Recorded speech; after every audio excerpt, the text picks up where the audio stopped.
తాడు బొంగరం లేని స్కిల్ కేసులో మాజీ ముఖ్యమంత్రి చంద్రబాబు నాయుడును అరెస్ట్ చేసి జైలులో నిర్బంధించిన నెల రోజుల తర్వాత కేంద్ర మంత్రి అమిత్ షా తెలుగుదేశం పార్టీ జాతీయ ప్రధాన కార్యదర్శి లోకేష్ ను కలుసుకున్నారు. దీనిపై ఆంధ్రప్రదేశ్లోనే కాకుండా తెలంగాణ రాజకీయాల్లో కూడా పలు వ్యాఖ్యలు వినిపిస్తున్నాయి. నిజానికి చంద్రబాబును అరెస్ట్ చేసిన వెంటనే ఢిల్లీ వెళ్లి ప్రధానమంత్రి, హోంమంత్రిని కలిసి రాష్ట్ర ప్రభుత్వంపై ఫిర్యాదు చేయడానికి లోకేష్ ప్రయత్నించారు. లోకేష్ రిక్వెస్ట్ పై స్పందించిన ప్రధానమంత్రి కార్యాలయం హోంమంత్రి అమిత్ షాను కలుసుకోవాల్సిందిగా సూచించింది. కారణం తెలియదు గాని అమిత్ షా అపాయింట్మెంట్ లోకేష్ కు లభించలేదు. ఈ నేపథ్యంలో 2 రోజుల క్రితం లోకేష్ ను పిలిపించుకుని అమిత్ షా మాట్లాడడం, ఆ సమావేశంలో తెలంగాణ బీజేపీ అధ్యక్షుడు కిషన్ రెడ్డి కూడా పాల్గొనడంతో ఊహాగానాలు రెక్కలు విప్పుకున్నాయి. చంద్రబాబును అరెస్ట్ చేసిన తీరు, స్కిల్ కేసులో సరైన ఆధారాలు లేకపోయినా నెల రోజులకు పైగా ఆయనను జైల్లో నిర్బంధించడంతో తెలంగాణలోని సెటిలర్లు, ముఖ్యంగా కమ్మ సామాజిక వర్గానికి చెందిన వారిలో ఆగ్రహావేశాలు పెల్లుబికాయి. ఈ దశలోనే తెలంగాణలో శాసనసభ ఎన్నికల షెడ్యూల్ వెలువడింది. దీంతో తెలంగాణలో సెటిలర్లు కీలకంగా మారారు. వారి మనోభావాలను రాజకీయ పార్టీలు కూడా గుర్తించాయి.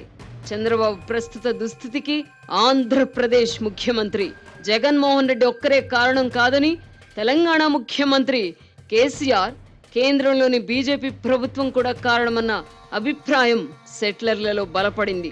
దీంతో వచ్చే నెలలో జరగనున్న అసెంబ్లీ ఎన్నికల్లో కాంగ్రెస్ పార్టీకి మద్దతు ఇవ్వాలన్న అభిప్రాయానికి సెటిలర్లు, ముఖ్యంగా కమ్మ సామాజిక వర్గం వచ్చినట్టు వార్తలు కూడా వచ్చాయి. ఈ తరుణంలో కేంద్ర హోంమంత్రి అమిత్ షా తెలంగాణ పర్యటనకు రావడం, ఈ సందర్భంగా స్థానిక పార్టీ నాయకులు వెలిబుచ్చిన అభిప్రాయాలను దృష్టిలో పెట్టుకుని లోకేష్ కు ఉన్నపళంగా అపాయింట్మెంట్ ఇవ్వడం జరిగింది. ఈ విషయాన్ని కూడా బీజేపీ తెలంగాణ అధ్యక్షుడు కిషన్ రెడ్డి స్వయంగా లోకేష్ కు ఫోన్ చేసి చెప్పారు. తెలంగాణలోని సెటిలర్లు బీజేపీపై ఆగ్రహంగా ఉన్నారన్న వాస్తవాన్ని గుర్తించడం వల్లనే దానికి విరుగుడుగా ఈ సమావేశం జరిగిందని భావించవచ్చు. రాష్ట్ర విభజన జరిగి 9.5 ఏళ్లు అవుతున్నప్పటికీ ఆంధ్రప్రదేశ్లో చోటు చేసుకునే రాజకీయాల ప్రభావం తెలంగాణలోని సెటిలర్లపై ఉంటుందని అనేక సందర్భాల్లో రుజువైంది. సంఖ్యాపరంగా లక్షల్లో ఉన్న సెటిలర్ల ప్రాధాన్యతను గుర్తించిన కేసీఆర్ మొదటి నుంచి వారిని తన వైపు తిప్పుకునే ప్రయత్నం చేశారు. కాంగ్రెస్, బీజేపీలు మాత్రం సెటిలర్లను పట్టించుకోలేదు. దీని ప్రభావం గ్రేటర్ హైదరాబాద్ ఎన్నికల్లో పడింది. ఆ ఎన్నికల్లో సెటిలర్లు మద్దతు ఇవ్వడంతో అప్పుడు టీఆర్ఎస్ బతికి బట్ట కట్టింది. సెటిలర్ల మద్దతు లభించి ఉంటే గ్రేటర్ పై బీజేపీ జెండా ఎగిరి ఉండేది. ఈ వాస్తవాన్ని గుర్తించిన తెలంగాణ బీజేపీలోని ఒక వర్గం నాయకులు ఆంధ్రప్రదేశ్లో జగన్మోహన్ రెడ్డిని వదిలిపెట్టి తెలుగుదేశం పార్టీతో చేతులు కలపాల్సిందిగా తమ పార్టీ కేంద్ర నాయకులకు సూచిస్తూ వచ్చారు. అయితే బీజేపీ కేంద్ర నాయకత్వం ఈ సూచనలను పెడచెవిన పెడుతూ వచ్చింది.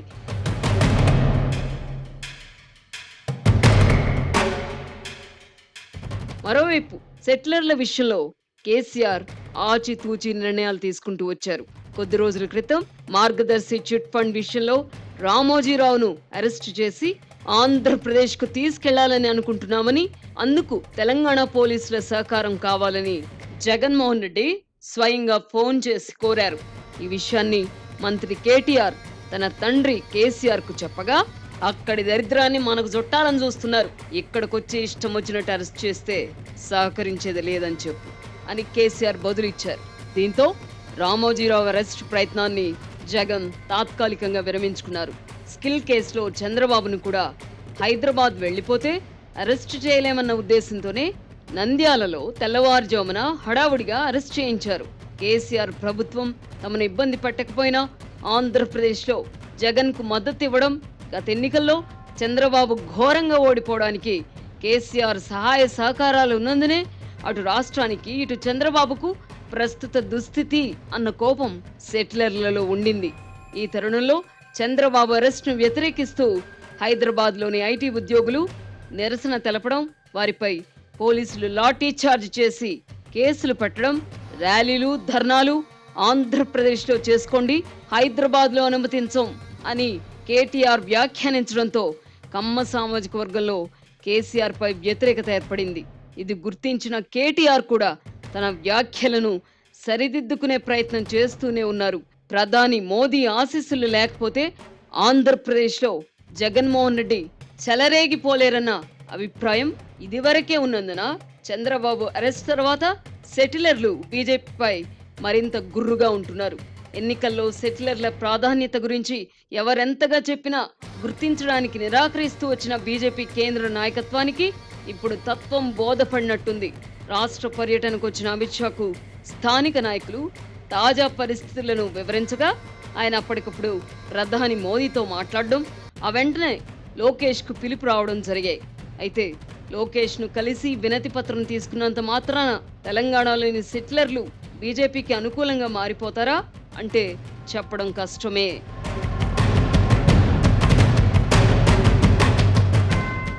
Shadnagar Microsoft data centre regional ring రోడ్డుకు దగ్గరగా resort, swimming pool, indoor outdoor games మరెన్నో సౌకర్యాలతో DTCP అప్రూవ్డ్ రెసిడెన్షియల్ వెంచర్ మన స్వర్గసీమ వారి సుకేతన.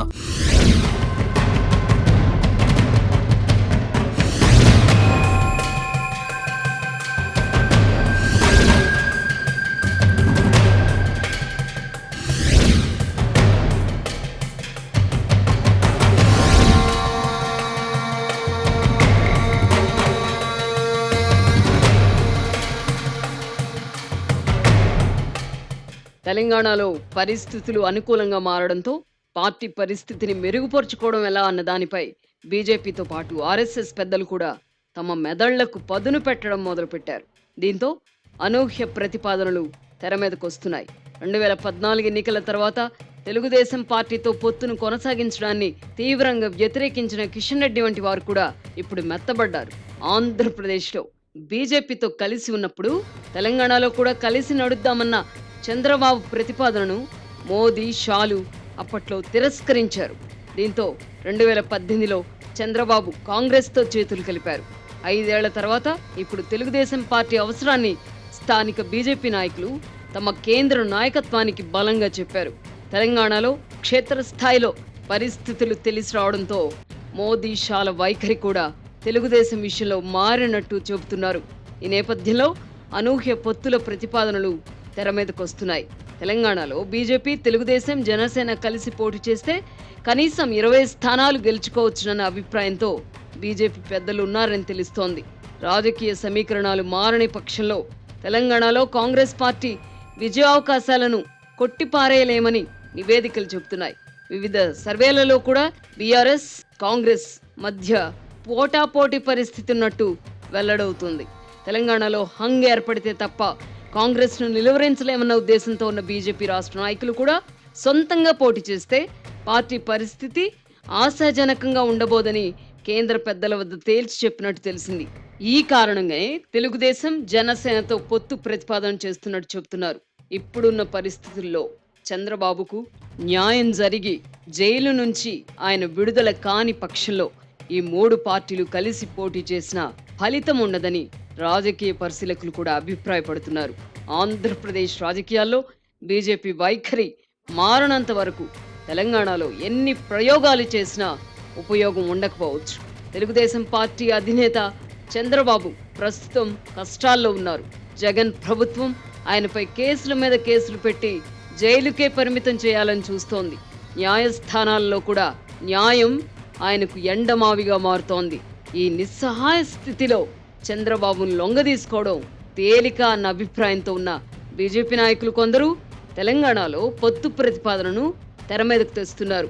అదే సమయంలో ఆంధ్రప్రదేశ్ ముఖ్యమంత్రి జగన్మోహన్ రెడ్డి వ్యాఖ్యల వల్ల చంద్రబాబు అక్రమ అరెస్టు కేంద్ర ఆశీస్సులతోనే జరిగిందన్న అభిప్రాయం ఉభయ రాష్ట్రాల ప్రజల్లో వ్యాపించింది. దీంతో ఆంధ్రప్రదేశ్లోనే కాకుండా తెలంగాణలో కూడా బీజేపీ ఆత్మరక్షణలో పడింది. ఈ పరిస్థితిని అధిగమించడానికే లోకేష్ను అమిత్ షా తన వద్దకు పిలిపించుకున్నారు.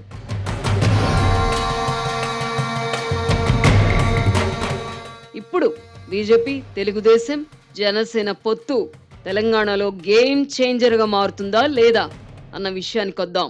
మున్ముందు రాజకీయ పరిణామాలు ఎలా ఉంటాయో తెలియదు కానీ ప్రస్తుతానికైతే సెటిలర్లు, ముఖ్యంగా కమ్మ సామాజిక వర్గం సెటిలర్లు ఈ ఎన్నికల్లో కాంగ్రెస్ పార్టీకి అండగా నిలవాలన్న నిర్ణయానికి వచ్చారు.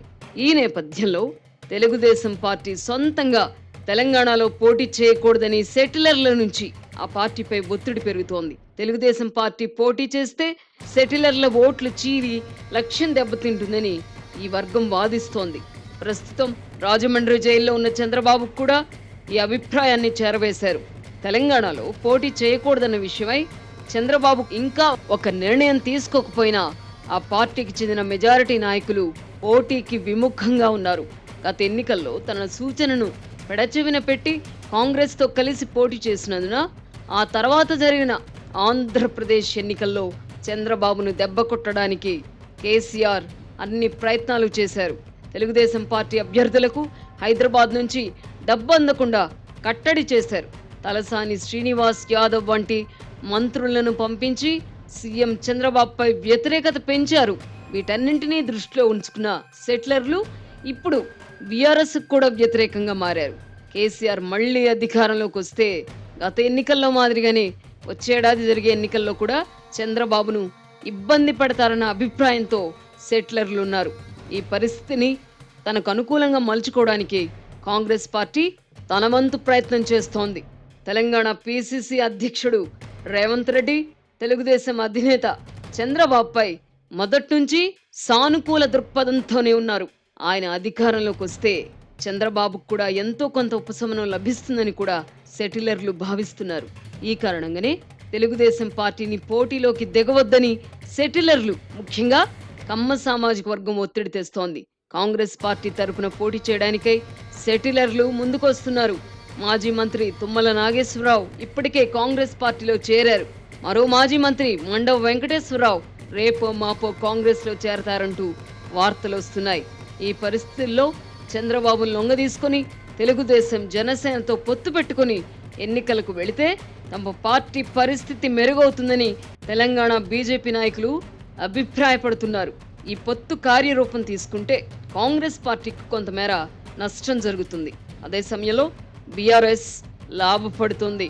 అయితే ఆంధ్రప్రదేశ్లో జగన్మోహన్ రెడ్డిని కట్టడి చేయకుండా సహకరిస్తున్న బీజేపీతో ఎక్కడ పొత్తు పెట్టుకున్నప్పటికీ తెలుగుదేశం పార్టీకి నష్టం జరగడం తథ్యం అన్న భావన కూడా ఉంది.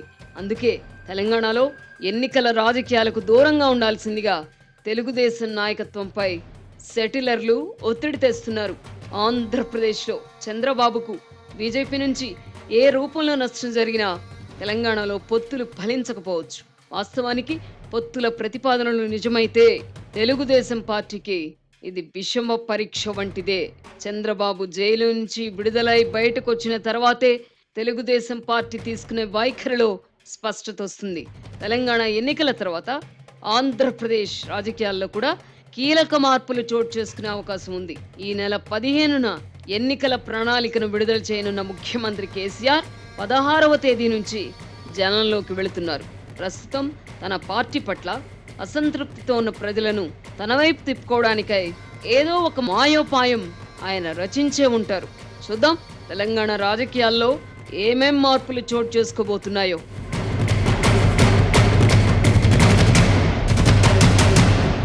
Shadnagar Microsoft data centre regional ring రోడ్డుకు దగ్గరగా resort, swimming pool, indoor outdoor games లాంటి ఎన్నో సౌకర్యాలతో మన స్వర్గసీమ వారి Suketana DTCP approved residential venture.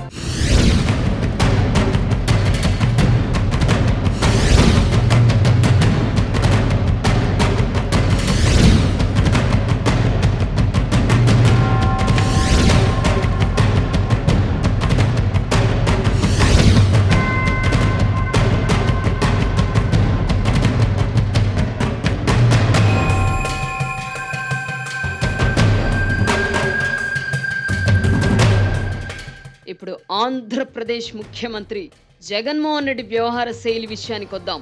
వచ్చే ఏడాది జరగనున్న ఎన్నికలు పేదలు పెత్తందారులకు మధ్య జరగబోయే కురుక్షేత్రం వంటివని జగన్ ఈ మధ్య తరచుగా అంటున్నారు. తనను తాను పేదల ప్రతినిధిగా చెప్పుకుంటున్నారు. రాజమండ్రి జైల్లో ఆరోగ్య సమస్యలతో ఇబ్బంది పడుతున్న చంద్రబాబును పెత్తందారుగా చిత్రీకరించే ప్రయత్నం చేస్తున్నారు. జగన్మోహన్ రెడ్డి అనే వ్యక్తి వంచనకు మరో రూపం. పేదలను కత్తి డాలుగా వాడుకొని సంపదను పోగేసుకోవడం, విలాసవంతమైన జీవితం గడపడంలో జగన్ను మించిన వాళ్ళు ఈ దేశ రాజకీయాల్లోనే లేరు.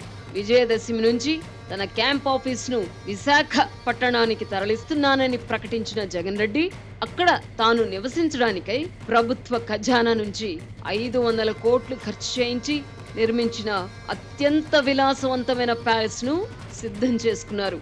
ఋషికొండపై నిర్మితమైన సదరు ప్యాలెస్ లో ఏర్పాటు చేసిన సౌకర్యాలను పరిశీలిస్తే ఈ దేశ ప్రధాని కూడా అంతటి విలాసవంతమైన భవనంలో ఉండడం లేదని చెప్పవచ్చు. పేదల ప్రతినిధిని అని చెప్పుకునే జగన్మోహన్ రెడ్డికి దేశంలో మరే నాయకుడికి లేనటువంటి ఖరీదైన కళ్ళు చెదిరే సౌకర్యాలతో కూడిన భవంతి ఎందుకు అన్న ప్రశ్న ఉత్పన్నం కాదా? నిజమైన పేదలను సెంటు స్థలంలోనే ఇళ్లు కట్టుకొని దానినే విలాసవంతమైనదిగా భావించి ఎంజాయ్ చేయమని చెబుతున్న వారి ప్రతినిధి జగన్ కు ఒక్కో రాష్ట్రంలో ఒక్కో ప్యాలెస్ అవసరమా? ముఖ్యమంత్రిని నివసించబోయే ఋషికొండ భవంతిలో బాత్రూమ్ రూపంలో స్నానాల తొట్టి కోసమే 25 లక్షల వంతున ఖర్చు చేశారు. అంటే పేదలు కుటుంబ సభ్యులతో కలిసి నివసించడానికి సొంత డబ్బుతో కట్టుకున్న ఇళ్ల కంటే జగన్ రెడ్డి వాడబోతున్న స్నానాల తొట్టే ఎక్కువ విస్తీర్ణంలో నిర్మితమవుతోందన్నమాట. అయినా ఆయనను పేదల ప్రతినిధిగానే మనం అంగీకరించాలంట. జగన్ ఉండబోయే రిషికొండ భవంతిలో చదరపు అడుగు ఫ్లోరింగ్ కు 25,000 రూపాయల వంతున ఖర్చు చేశారు. అయినా ఆయనను పేదల ప్రతినిధిగానే నీలి కూలి మీడియాలతో పాటు పేటీఎం బ్యాచ్ కీర్తించడం వెగటు పుట్టిస్తోంది. మరో 6-7 నెలల తర్వాత జగన్ అధికారంలో ఉంటారో లేదో తెలియదు. అయినా ఇంత స్వల్ప కాలానికే అంత విలాసవంతమైన భవనాన్ని నిర్మించిన అధికారులను ఏమనాలి?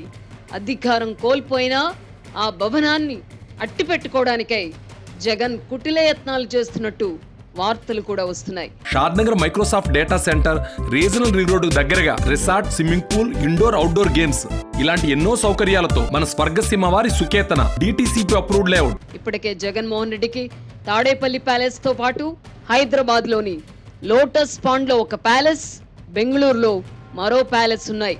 అక్కడ ఆయన ఉండింది కూడా లేదు. పూర్వకాలంలో రాజులు మాత్రమే వేసవి విడిది కోసం, శీతాకాలం విడిది కోసం అంటూ వేర్వేరు ప్రాంతాల్లో రాజప్రాసాదాలు నిర్మించుకునేవారు. ఇంతకాలానికి ఇప్పుడు జగన్మోహన్ రెడ్డిలో ఆ పోకడలు చూస్తున్నాం.